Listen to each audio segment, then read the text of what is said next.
Welcome to this report on Harvey Norman Holdings. My name is Leanne. I will take you through the initial stages of the presentation. I'll give you a brief introduction to Harvey Norman Holdings, and we'll have a look at the strategies for the company. After that, Tara will look at the risks to the strategies and the performance of the company. And then Donna will come in and talk about share market performance and end with a recommendation to buy, sell or hold.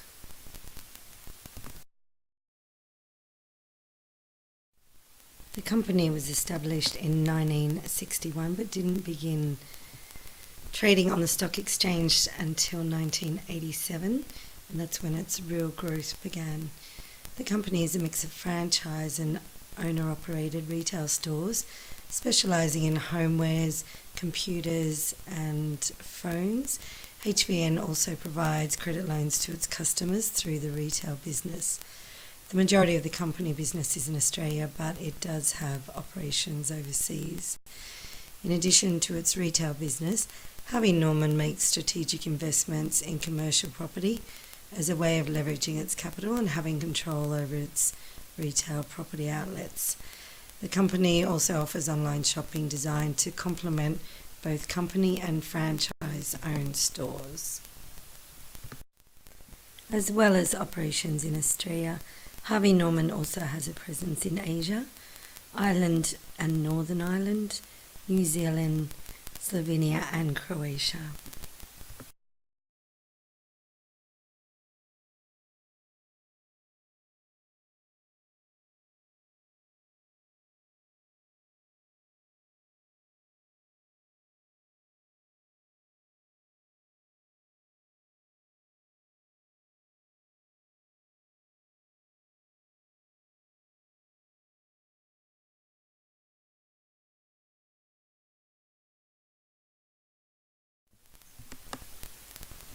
HVN plans their strategies around the customer by putting the customer first in designing and providing a full range of services to meet the customer needs. For example, the omni-channel will link the physical and online stores, the distribution centre, the marketing department, media interfaces and other services to the customer and to one another in a multi-directional network. For example, a customer will be able to browse online, be directed to their nearest physical store, be offered promotions, offered delivery options, and be able to apply for credit online. Ultimately, the strategy for Harvey Norman is to become a market leader. This is going to be achieved through a variety of ways, including improved data analytics to help identify emerging trends, as well as staying on trend and being able to track changes in purchasing behaviour. This will help the company to avoid tying capital up in slow-moving stock. Improving operational efficiency is a major part of the Harvey Norman strategy. They're investing strategically in stock and staff assets by implementing management systems designed to reduce inefficiencies. For example, the staff management system will identify peak and trough operational periods, enabling managers to roster staff accordingly. Thanks, Leanne. I will now begin by outlining the risks to the strategy outlined by Leanne. Harvey Norman are faced with several risks to their strategy due to increased competition from both the online environment and within Australia. The economic conditions in Australia are uncertain at the moment, and the weakening domestic economy has caused a decline in consumer confidence, meaning people are less likely to buy, instead opting to save their money, which may lead to lower sales. This is also tied to the housing approval rate, which, as noted in the 2014 Harvey Norman financial report, can impact sales. Moving on to analyse the financial ratios of Harvey Norman now, I will take you through the performance from a liquidity, profitability, efficiency and solvency perspective before handing over to Donna, who will analyse the share performance and provide our final recommendation. Firstly, to liquidity. The results show liquidity is one area of concern for Harvey Norman. The current ratio has fallen from a healthy 1.83 in 2013 to a low 1.27 in 2014. More alarmingly, when inventory and prepayments are removed from this to calculate the acid test, the rate has fallen as low as 1.04. This has been driven by profitability. In positive news for the company, the operating profit margin is up 4.6 percentage points from 2013 levels to a healthy 22.2%, suggesting Harvey Norman are generating a healthy amount of profit from sales.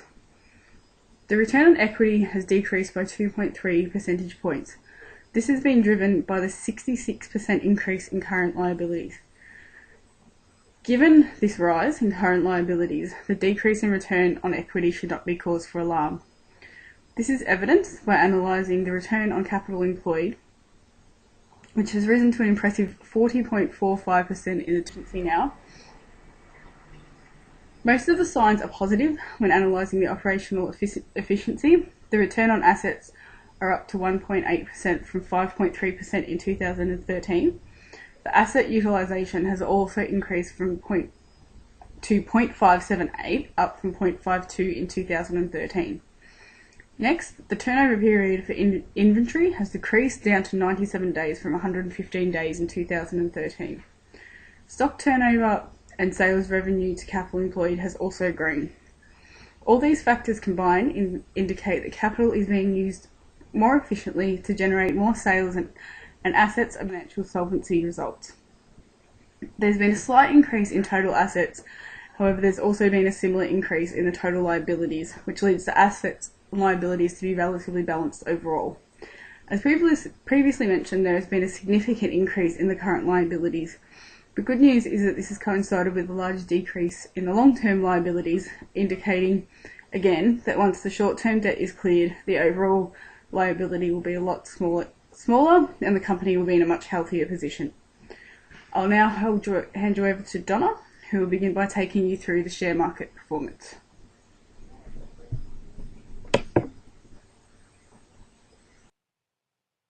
Thanks to Leanne and Tara. I will now take you through the share market performance and finish with our recommendation to this financial analysis. The profit increase year on year in 2014 was a healthy 21%, with earnings per share showing a return of 19.93 cents, up from 13.39 cents in 2013. The dividend paid to shareholders in 2014 was up 4 cents at 14 cents per share. Net debt to equity has steadily fallen over the last decade, a healthy indicator that investors like to monitor. Harvey Norman's balance sheet is underpinned by real property assets in excess of $2 billion and enables shareholders to participate in the benefits of a high-quality commercial and retail property portfolio. This property portfolio also gives investors exposure to offshore property with buildings and land owned in Singapore, New Zealand, and Slovenia. The share price closed at $2.50 on the 30th of June 2013 and has rewarded investors with a 22% uplift over the last 12 months to June 2014. Harvey Norman was tracking its peers through the 2013-2014 period, with only JB Hi-Fi outperforming it in this cycle.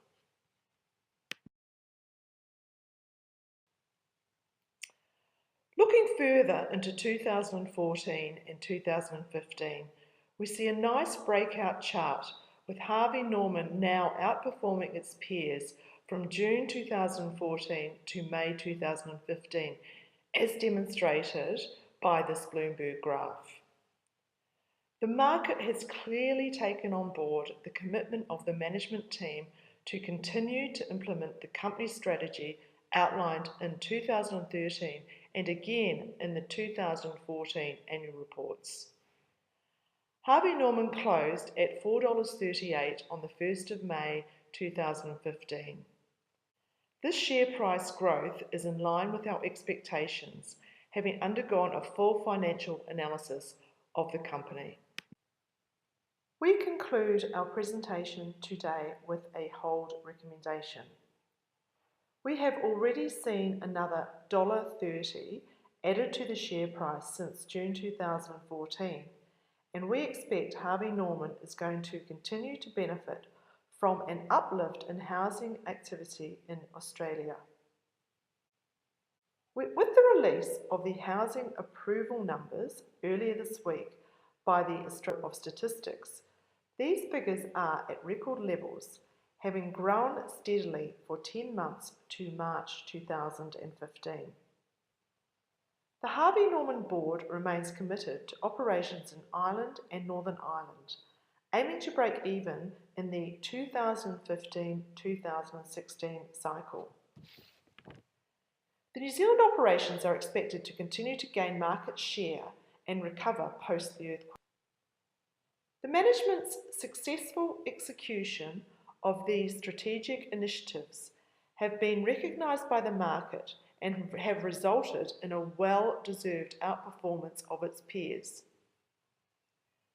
Tara has outlined concisely the risks to performance in implementing the strategy that must be considered and monitored, along with overall performance and any guidance from management going forward. Consumer confidence remains flat, but housing figures steady with a fall in fuel prices and record low interest rates in Australia. As discussed by Tara, competition with consumers choosing to purchase online could be a risk to the downside, but with the falling Australian dollar, we expect consumers to look to local retailers as their global buying power diminishes. We expect Harvey Norman to continue to perform in 2015 and expect the dividend yield to remain steady and profitability to June 2015 to show an increase. We reiterate our hold recommendation.